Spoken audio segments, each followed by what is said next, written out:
En la historia del flamenco español hay nombres que brillaron con fuerza y después desaparecieron como si nunca hubieran existido.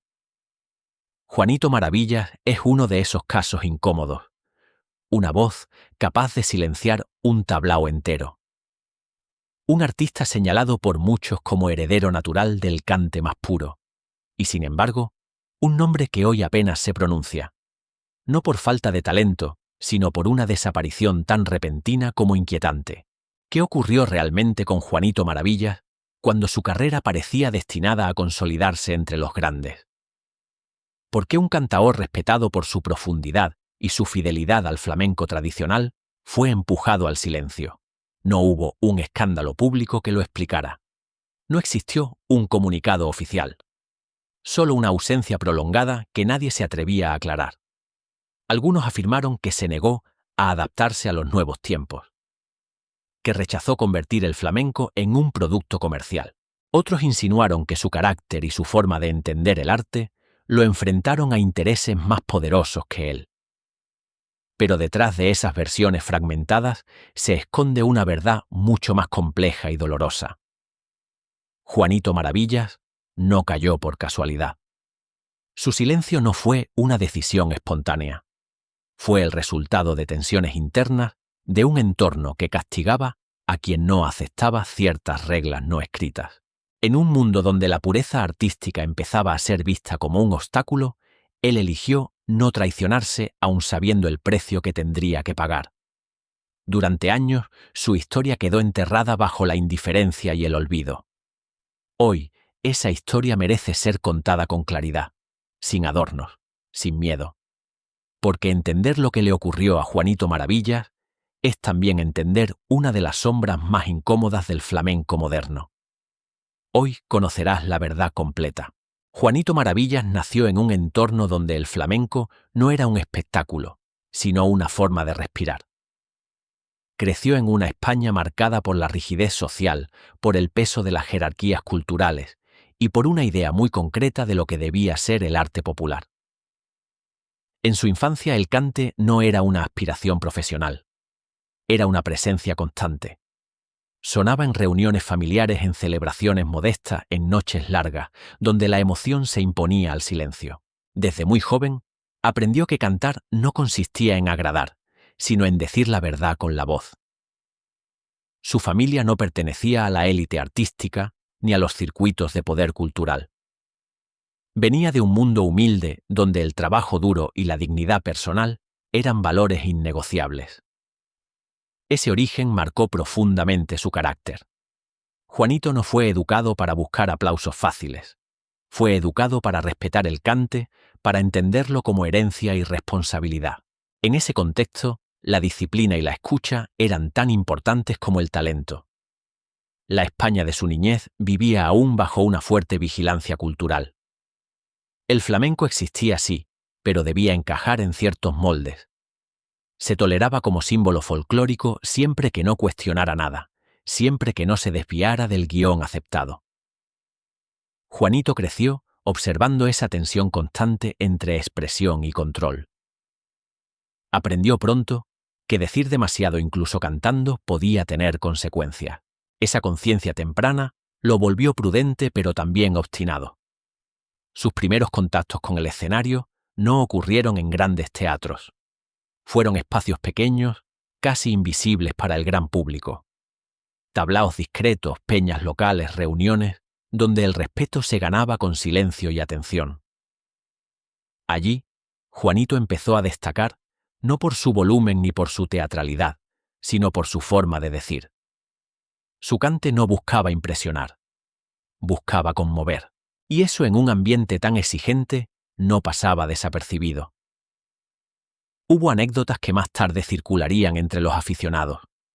Se decía que siendo aún muy joven, prefería cantar para 5 personas que lo escucharan de verdad antes que para una sala llena distraída.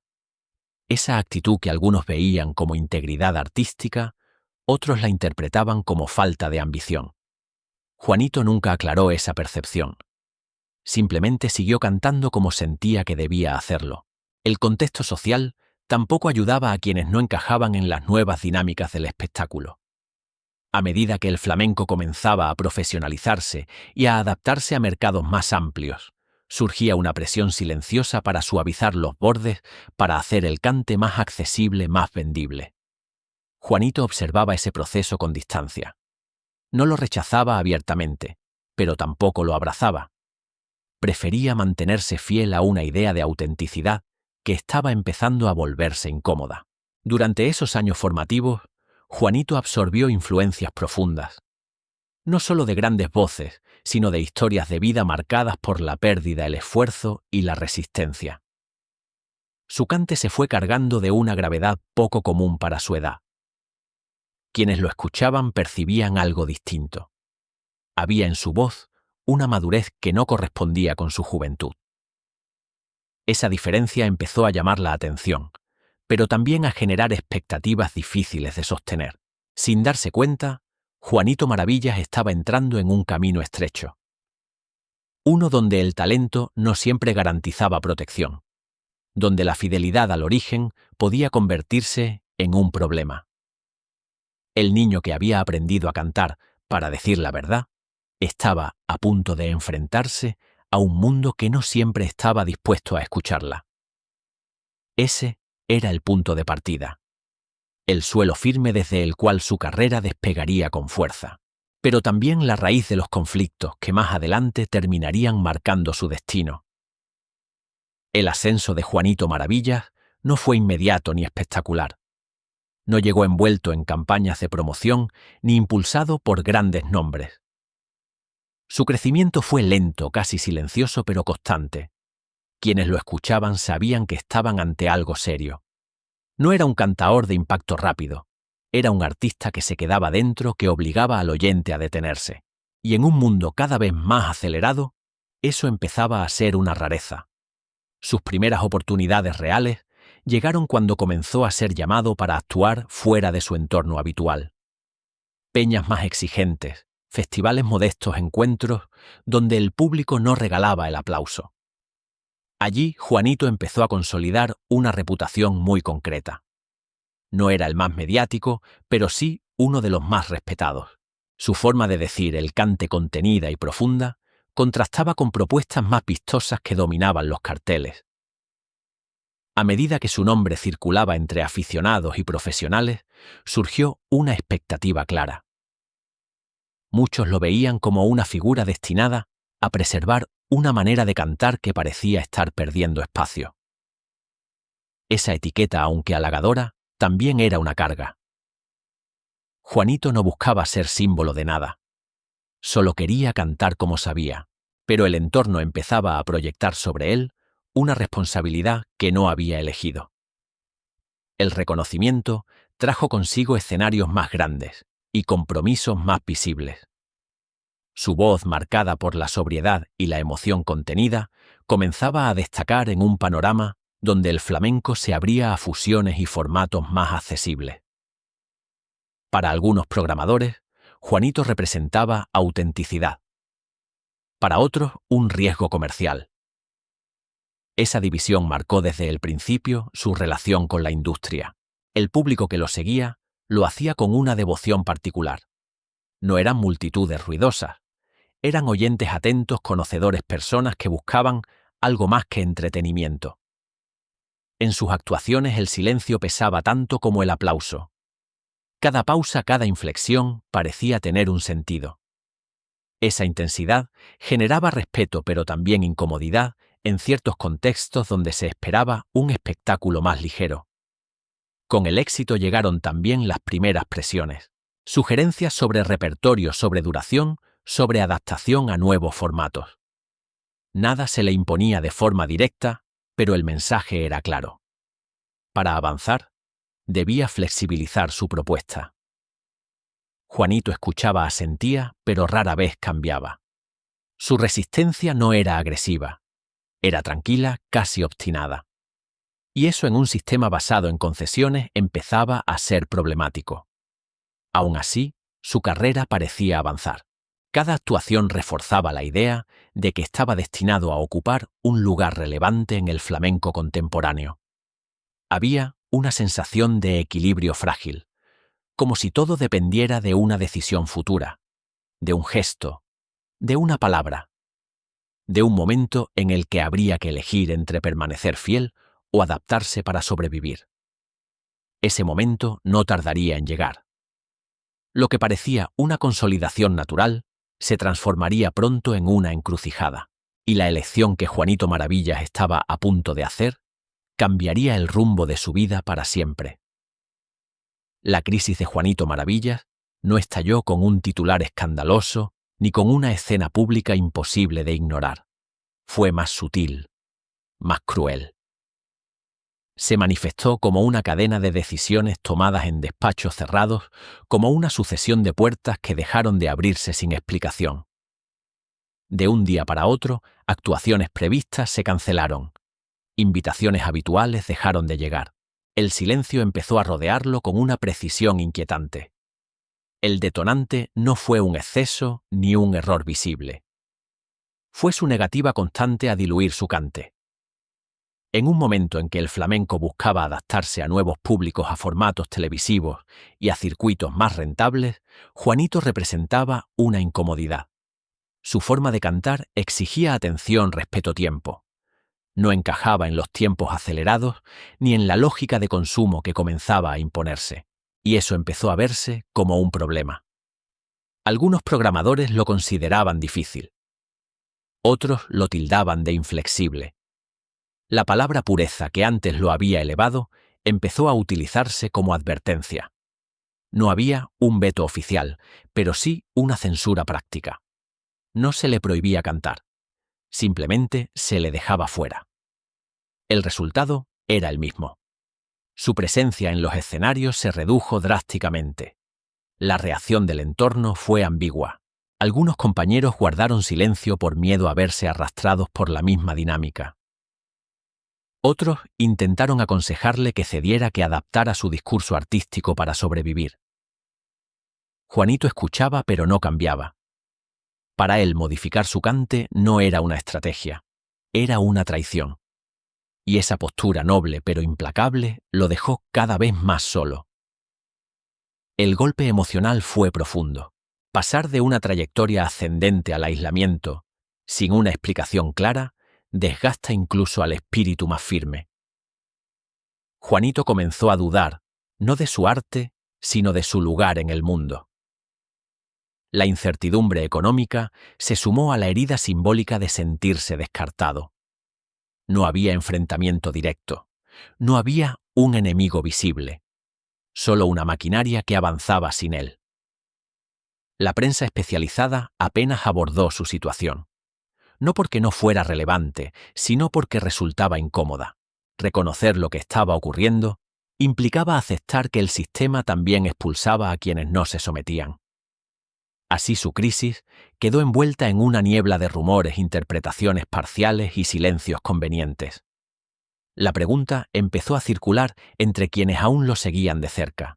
¿Podía un artista sobrevivir a un castigo tan silencioso? ¿Era posible resistir sin escenario, sin voz pública, sin el reconocimiento mínimo que da sentido a una carrera construida sobre el cante? Para Juanito Maravillas, la respuesta no era teórica. Era una lucha diaria. Ese fue el punto más bajo. El momento en que el flamenco, que había sido su refugio, parecía cerrarle las puertas. Lo que vendría después no sería una solución inmediata, sino una etapa aún más dura, la de aprender a vivir con las consecuencias. La caída de Juanito Maravillas no tuvo un final claro ni un momento exacto en el que pudiera decirse que todo terminó. Fue un desgaste lento, casi invisible para el gran público, pero devastador para quien lo vivía desde dentro. Sin escenarios estables, sin contratos regulares y sin un espacio donde desarrollar su cante, su vida empezó a replegarse sobre sí misma. El flamenco, que había sido su identidad y su sustento, se convirtió en un territorio cada vez más lejano. La precariedad económica llegó acompañada de un aislamiento profundo. Juanito no pertenecía a los círculos que protegían a los suyos. No había construido alianzas estratégicas ni había aprendido a moverse en los márgenes del poder cultural. Su mundo se redujo a actuaciones esporádicas, a encuentros casi clandestinos, donde aún era respetado pero ya no visible. Cada aparición era una confirmación dolorosa de lo que había perdido. El silencio mediático fue quizá el golpe más difícil de aceptar. No se hablaba de él porque ya no encajaba en el relato dominante. No había escándalo que vender ni regreso triunfal que anunciar. Simplemente había un cantaor fiel a sí mismo al que el sistema había dejado atrás. Esa invisibilidad empezó a erosionar su confianza, no en el cante, sino en la posibilidad de seguir existiendo como artista en un mundo que ya no lo necesitaba. Durante un tiempo, Juanito intentó resistir sin cambiar. Se aferró a la idea de que la autenticidad tarde o temprano volvería a ser valorada. Pero la realidad se impuso con dureza. El flamenco seguía avanzando en otra dirección y él permanecía detenido en un punto que cada vez parecía más lejano. Esa tensión constante entre lo que era y lo que se esperaba de él lo llevó a una etapa de introspección amarga. No hubo una gran reinvención pública. No existió un regreso celebrado. Su reinvención fue interior. Juanito empezó a cantar para sí mismo, lejos de los focos, lejos de las expectativas. Volvió a espacios íntimos, a contextos donde el cante recuperaba su función original. Allí, sin presión comercial, encontró una forma distinta de seguir adelante. No era una victoria, era una supervivencia. Algunos lo interpretaron como una retirada voluntaria, otros como una derrota silenciosa. La verdad se situaba en un punto intermedio. Juanito no renunció al flamenco. El flamenco institucional fue el que renunció a él. Y frente a esa exclusión, eligió no romperse del todo. Eligió seguir siendo quien era, aunque el precio fuera el olvido. Esa etapa final no estuvo exenta de dolor. Hubo momentos de duda, de cansancio, de sensación de inutilidad. Pero también hubo una lucidez amarga. Juanito comprendió que su historia no encajaría en los relatos oficiales, que su nombre no sería repetido con facilidad. Y aún así, siguió cantando cuando podía, como si cada quejío fuera una forma de resistencia. La caída lo había apartado del centro. La reinvención no lo devolvió a él, pero le permitió conservar algo más importante: la dignidad de no haberse traicionado. Y en ese gesto silencioso se escondía un legado que aún no había sido reconocido. El legado de Juanito Maravilla no se mide en cifras ni en discos vendidos, ni en apariciones televisivas. Su huella es más difícil de rastrear porque vive en un territorio incómodo, en la memoria de quienes lo escucharon de verdad. En la conciencia de un flamenco que durante un tiempo prefirió mirar hacia otro lado antes que enfrentarse a sus propias contradicciones. Para muchos aficionados, Juanito representó una manera de cantar que se estaba extinguiendo, no porque careciera de valor, sino porque exigía algo que el mercado ya no estaba dispuesto a ofrecer: tiempo, atención, respeto. Su cante no buscaba agradar de inmediato, pedía silencio y entrega, y quienes aceptaban ese pacto sabían que estaban ante una experiencia profunda, casi íntima. Aunque su nombre fue desapareciendo de los carteles, nunca dejó de circular en conversaciones discretas. Entre cantaores jóvenes que buscaban referencias auténticas, entre aficionados veteranos que recordaban noches en las que su voz había detenido el tiempo. No era una figura cómoda para citar en público, pero sí una presencia constante en el imaginario de quienes defendían un flamenco sin concesiones. Su influencia no fue directa ni visible. No creó una escuela reconocida. No encabezó movimientos. Pero su ejemplo dejó una pregunta abierta que sigue resonando. ¿Qué ocurre con los artistas que se niegan a adaptarse? ¿Qué precio se paga por la fidelidad absoluta a una idea del arte? Juanito Maravilla se convirtió, sin proponérselo, en símbolo de esa tensión eterna entre autenticidad y supervivencia. Con el paso de los años, su historia adquirió un tono casi mítico. No por grandilocuencia, sino por ausencia. El hecho de que su carrera quedara incompleta, truncada, sin una explicación oficial, alimentó una sensación de deuda.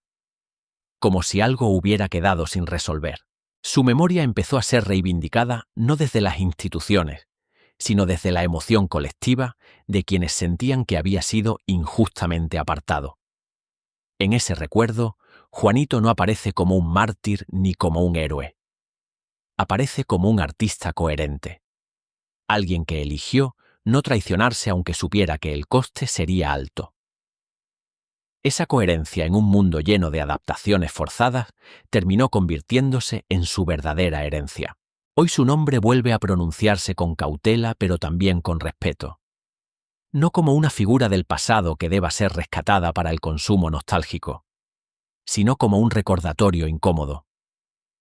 El recordatorio de que el flamenco, cuando se aleja demasiado de sus raíces, corre el riesgo de perder voces esenciales. Voces como la suya. Ese es el lugar que ocupa Juanito Maravillas en la memoria, no el de la fama eterna, sino el de la verdad sostenida hasta el final. Y aún queda una última reflexión por hacer, la que cierra su historia y la conecta con quienes hoy la escuchan por primera vez. La historia de Juanito Maravillas no termina con un aplauso final ni con un regreso triunfal. Termina en un lugar mucho más silencioso.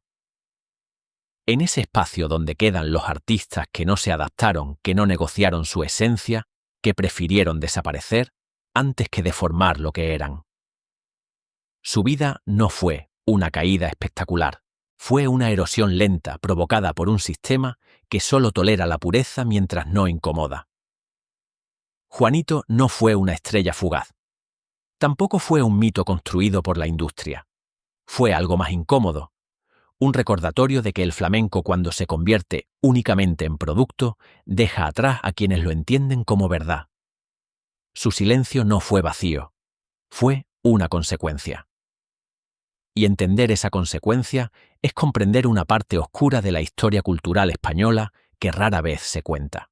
Hoy, al recordar su nombre, no se trata de nostalgia.